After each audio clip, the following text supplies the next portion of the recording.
Hello. Today I would like to talk about anxiety.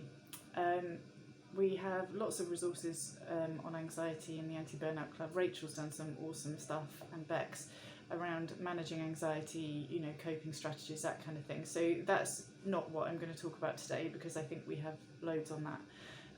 I thought it'd be perhaps interesting to think a little bit about the theory behind where it comes from. Because I believe that understanding the roots of things can actually release some of their power sometimes and make it easier moving forward to manage them. And then perhaps a little bit around, at what point do you need to seek help if you're struggling with your anxiety? The first thing to say is that anxiety itself is not always a problem. We need a level of anxiety to exist. It gives us motivation, it stops us walking headlong into dangerous situations. At its very core, it keeps us alive. And Freud's definition of it, I have my book here, this is very good, Basic Freud by Michael Kahn, by the way. And he says that anxiety is a response to helplessness in the face of danger. So any situation that is potentially dangerous that you will feel helpless in, your anxiety is a response. So like I said, at its absolute core, it's about survival. And that's why the physical responses we have come in. So you have your increased heart rate, your body is flushed with adrenaline, and you are ready to respond and react. That's why, because it is an absolutely fundamental life or death response. And anxiety, as I said, it serves a purpose. So it's about the levels of it. So I think probably every client I see struggles with anxiety. Freud also said, it's a thread that goes through, I think, all of the mental ill health things that he talks about, because it's about that helpless feeling. And that's the feeling that we struggle with, I think, is that I don't know what to do here. And so you can see kind of where the panic and everything comes from and is linked to that. So he also identifies that there's 3 different types of anxiety. There's realistic, moral, and neurotic. I know the language maybe is perhaps not great, but we'll stick with it because it's what Freud said.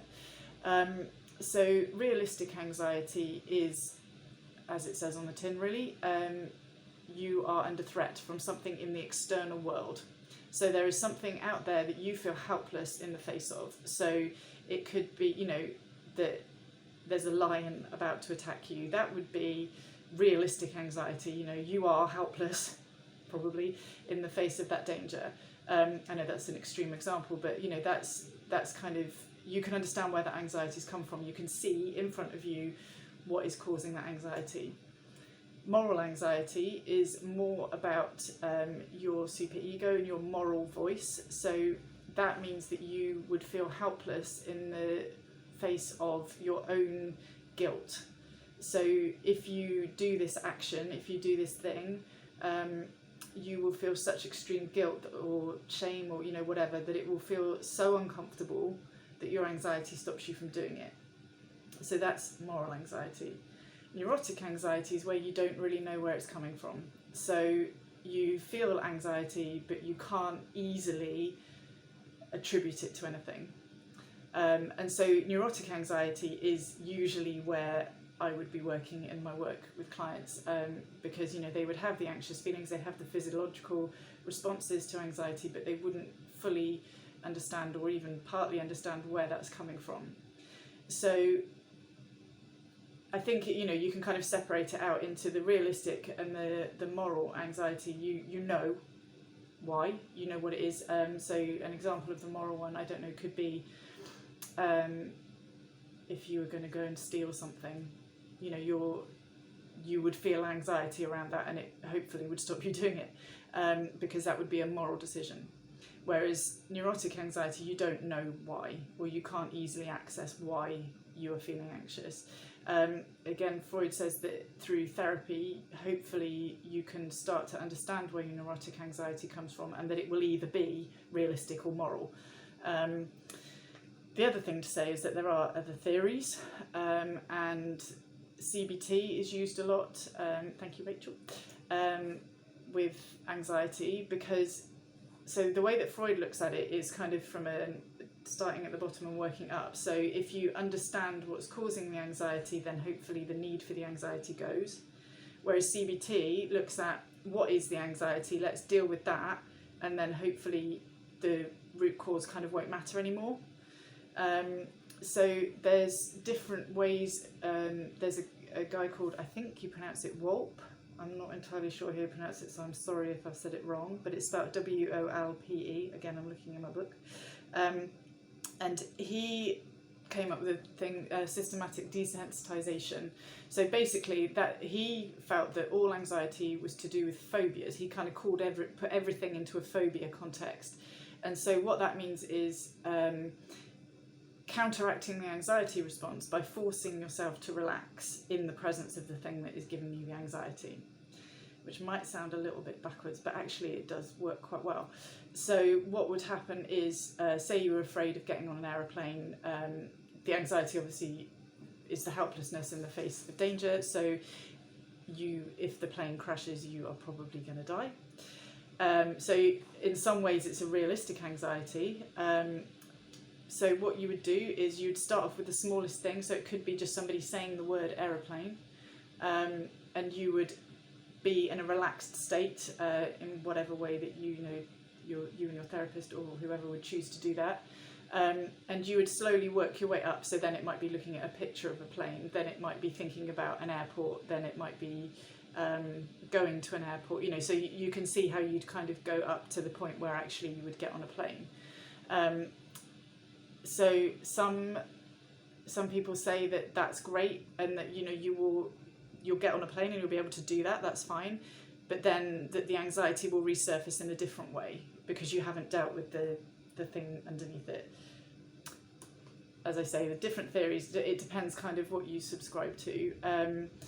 The way that I work is very much from the bottom up, so I am trying to understand what is actually underneath that anxiety, so that then it negates the need for the anxiety in the first place because you no longer feel helpless. So the way that we would do that in therapy is to stay with those uncomfortable feelings sometimes, and I know Bex has done some work on that. I have also done some stuff on that previously, and that can be really hard because the whole point of anxiety is to keep you safe. So your thoughts and your body will want to react to that. But actually it's about staying with that and trying to really kind of understand what it is in your history, in your past, that has caused that kind of first feeling of helplessness. If you go very Freudian, he talks a lot around traumatic birth experiences. There's a lot to do with sexual repression, all of that kind of stuff. I probably won't go into that now because it's very Freudian, and it's not always to people's taste. But some of it can be quite early on, and it's those feelings of helplessness that you then attach to other things. So it can be things like, sometimes parental separation. When you're a child, you have no sense of control over that, and often life can quite dramatically change. So you are helpless, and it can then feel quite dangerous because who's going to look after me? How is this going to work? Am I going to see my mum or dad? So sometimes it can link back to things like that. But it's very individual. So for me, it's not a kind of one size fits all. That's not a criticism. It's very much about individually, about that person and their history. So that's kind of where I would go with that as a therapist. But like I said, it's about finding what works for you, because anxiety is so broad and the reaches of it are so far, that going back and finding those kind of original causes can be really difficult because it's peeling back lots of layers often. And as I said, also we do need a level of anxiety in our lives to make sure that we are functioning and not, like I said, walking out in front of cars or putting ourselves in really dangerous situations. Obviously medication can also help. Again, it depends on your feelings around that. There are lots of different anti-anxiety medications, so if that's something you were considering, I would definitely say do your research, and talk openly with your GP. And if you don't feel that you're really getting where you need to be, then keep pushing that conversation with your GP, because I think it's really important, if you're going to take medication, that you get something that is right for you and is going to work for you. There are side effects sometimes with the medication. I think often it can take a little while to settle down, so that will put people off taking it initially. Particularly interrupts sleep, and things like your sleep pattern can go quite wonky for a little while. So again, sometimes if you're going to do that, it's about persevering with that. In terms of when to get help with your anxiety, I mean, as I said, everybody is managing anxiety daily, all the time. I felt quite anxious about doing this video. So it's about kind of seeing how much of an impact it has on your life. Is it actually stopping you from doing things that you want to be doing?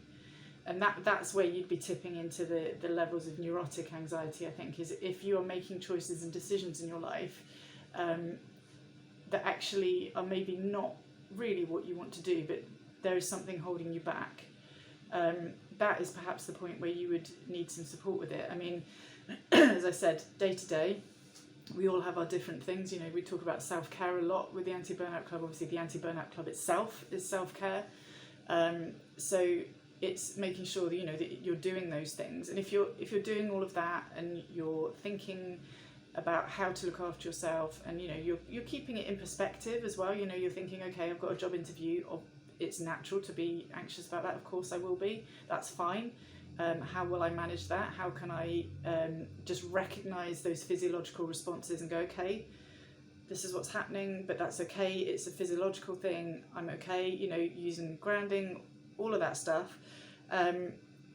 If you're doing all of that and you're still finding that you're feeling really anxious, and for no apparent reason, you get up in the morning and you've got your standard day ahead, nothing too tricky or challenging ahead, but you're still feeling really anxious, I think that's the point at which it's useful to get somebody else's input on that, whether, like I said, that's your GP or whether you look into therapy of some description, because anxiety doesn't need to take over. And I know that probably sounds a little bit dismissive, and I don't mean it to. I think what I mean by that is that there are ways of trying to manage it. And I think when you're in the throes of it, because of the very nature of anxiety, it feels like there's no way out, and actually that you are just going to have to be anxious forever. And